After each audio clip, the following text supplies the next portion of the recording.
When I was studying in class 3, I hadn't yet heard people speak openly of untouchability, but I had already seen, felt, experienced, and been humiliated by what it is.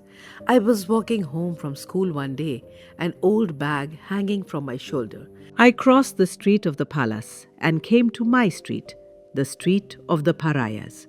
In a corner, a threshing floor had been set up, and the Niker watched the proceedings seated on a piece of sacking spread over a stone ledge. Our people were hard at work, driving cattle in pairs round and round to tread out the grain from the straw. The animals were muzzled so that they wouldn't help themselves to the straw. I stood for a while there, watching the fun. Just then, an elder of our street came along from the direction of the bazaar, holding a parcel. The manner in which he was walking made me want to double up. I wanted to shriek with laughter at the sight of such a big man carrying a small parcel in that fashion. I guessed there was something like vadai or green banana bhaji in the packet, because the wrapping paper was stained with oil. He was holding out the packet by its string without really touching any part of the parcel itself. I stood there thinking to myself, if he holds it like that, won't the package come undone and the vadais fall out? The elder went straight up to the landlord, bowed low, and extended the packet towards him, cupping the hand that held the string with his other hand. Niker opened the parcel and began to eat the vadais. After I had watched all this, I went home. My elder brother was there. I told him the story in all its comic detail. I fell about with laughter at the memory of a big man and an elder at that, making such a game out of carrying the parcel. But Anand was not amused. Anand told me the man wasn't being funny when he carried the package like that. He said everybody believed that Nikers were upper caste and therefore must not touch anything touched by pariahs. If they did, they would be polluted. That's why he had to carry the package by its string. When I heard this, I didn't want to laugh anymore, and I felt terribly sad. How could they believe that it was disgusting if a pariah held that package in his hands, even though the vadai had been first wrapped in a banana leaf and then parceled in paper? I felt so provoked and angry that I wanted to go and touch those wretched vadais myself straight away. Why should we fetch and carry for these people? I wondered. Such an eminent elder of ours goes off meekly to the shops to fetch snacks and hands them over reverently, bowing and shrinking to this fellow who just sits there and stuffs them into his mouth. The thought of it infuriated me. How was it that these fellows thought so much of themselves? Was it because they had scrapped 4 coins together? What did it mean when they called us pariah? Had the name become that obscene? But we too are human beings. Our people should never run these petty errands for these fellows. We should work in their fields, take home our wages and leave it at that.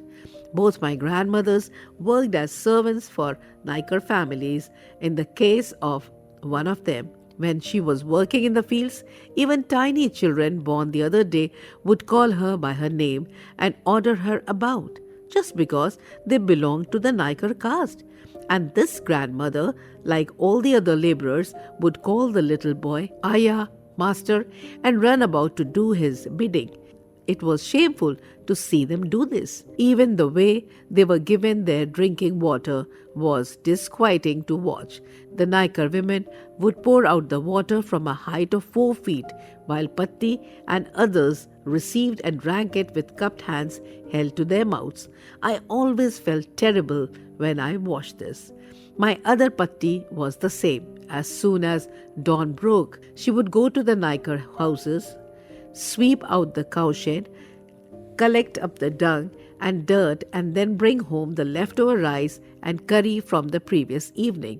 And for some reason, she would behave as if she had been handed the nectar of the gods. It was a long time before I realized that Patti was bringing home the unwanted food that the Nikers were ready to throw away. One day, I went with Patti to the Niker house. After she had finished all her filthy chores, Patti placed the vessel that she had brought with her by the side of the drain. The Niker lady came out with her leftovers, leaned out from some distance and tipped them into Patti's vessel and went away. Her vessel, it seemed, must not touch Patti's. It would be polluted. Sometime later, I said to Patti she should not lay herself open to such behavior. It was ugly to see. What Patti said to me in return was this: These people are the Maharajas who feed us our rice. Without them, how will we survive? Haven't they been upper caste from generation to generation? And haven't we been lower caste? Can we change this? My elder brother, who was studying at a university, came home for the holidays. He would often go to the library in our neighboring village in order to borrow books. He was on his way home one day, walking along the banks of the irrigation tank. One of the Niker men came up behind him. He thought my Anand looked unfamiliar, and so he asked, Who are you, Appa? What's your name? Anand told him his name. Immediately, the other man asked, Thambi, on which street do you live? The point of this was that if he knew on which street we lived, he would know our caste too. Anand's reply was sharp, like a slap in the face.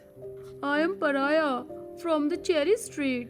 Then he stalked off as fast as he could. Niker was furious. He thought he had been humiliated. He asked someone else there, Who is this fellow? Look at the way he talks. This other man explained who Anand was by mentioning our Patti. Oh, that is our Rakama's grandson. The next day when Patti went to work, the Niker spoke to her angrily. How dare your grandson talk to me so arrogantly? Patti managed to handle it by saying, See, Ayya, he is an educated lad. These college boys will talk like that.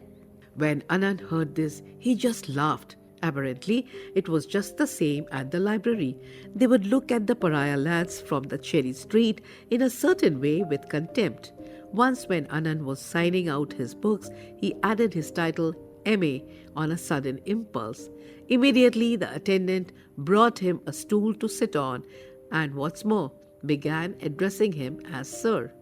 Anand told me all these things and he added, Because we are born into the Pariah Jati, we are never given any honor or dignity or respect. We are stripped of all that.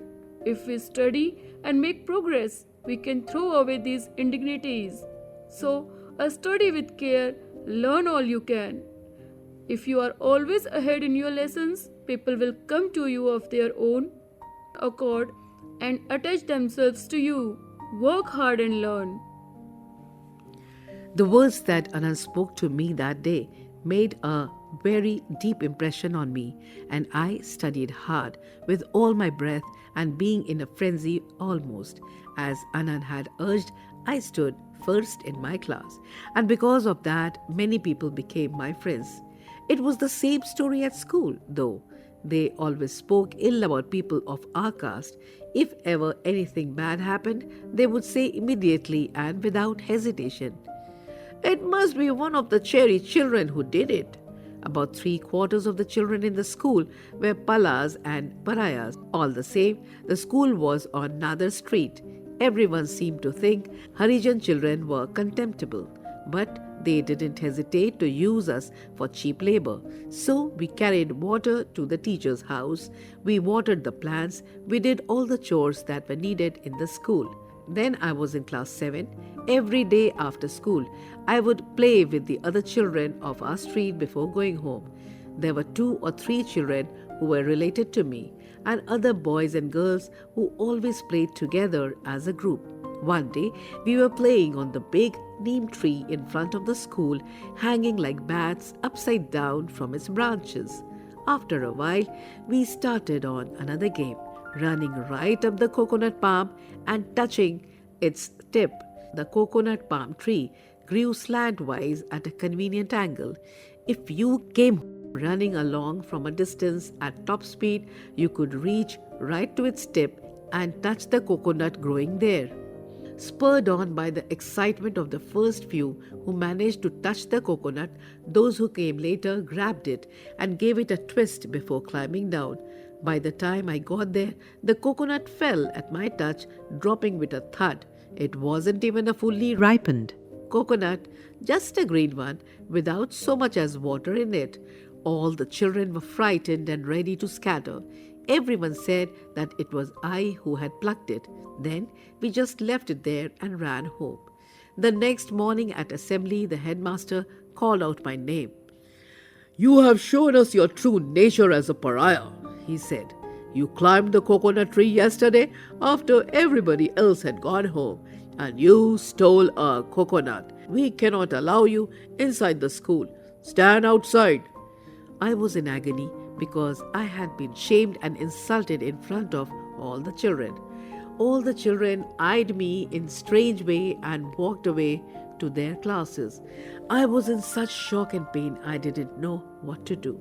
Then a teacher who lived on a street came by and advised me to go to the priest, tell him everything, and bring a letter from him to the headmaster. I went to the priest and told him the whole story in detail and begged him to give me permission to go back to school. The priest's first response was to say, "After all, you are from the cherry. You might have done it." The tears started welling up in my eyes, and I wept. After a long time, the priest wrote a note asking that I should be allowed to return to the school.